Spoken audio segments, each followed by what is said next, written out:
Kenapa memusuhi filem Anwar The Untold Story? Filem Anwar The Untold Story yang mula ditayangkan di pawagam di seluruh negara mula mendapat ulasan daripada pelbagai pihak. Timbalan Presiden Amanah Datuk Seri Salahuddin Ayub turut menonton filem bioepik tersebut yang memaparkan kisah benar dilalui oleh Perdana Menteri Datuk Seri Anwar Ibrahim pada tahun 1998. Filem ini mengimbau kenangan semasa kami berjuang dalam gerakan reformasi bersama Datuk Seri Anwar Ibrahim pada tahun 1998. Pada ketika itu, beliau adalah sosok yang paling lantang bersuara menentang gejala rasuah dan salah guna kuasa yang berleluasa di dalam dunia politik, katanya di Facebook.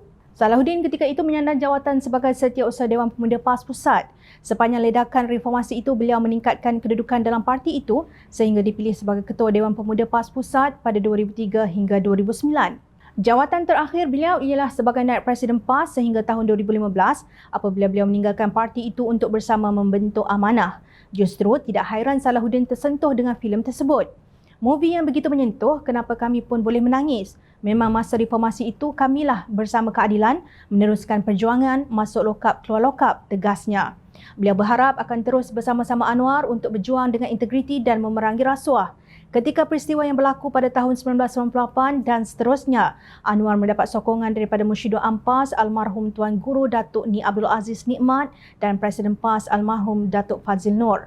Namun, sikap Salahuddin yang mengingat kembali perjuangan bersama-sama keadilan ketika itu diketuai Datuk Seri Wan Azizah Ismail tidak dikenang oleh Setiausaha Agung PAS Datuk Seri Taqiyuddin Hassan. Didorong oleh hati yang busuk, Taqiyuddin lebih cenderung untuk mengulangi komen-komen walaun dan pencacai yang mempelekeh filem Anwar The Untold Story sebagai The Unsold Story. Ejekan itu jelas disebutnya di Dewan Rakyat Yang Mulia. Soalan dituju kepada kerajaan. Mungkin kementerian-kementerian sibuk untuk mengadakan filem. The True Story, Untold Story sudah menjadi Unsold Story sekarang ni. Jadi ini penting. Ini Dewan Rakyat. Rakyat melihat yang berhormat. Dah keluar tajuk dah. Saya mohon penjelasan perkara ini. Terima kasih. Entahlah, kita tidak tahu akhlak apa yang menjadi pegangan pemimpin PAS hari ini.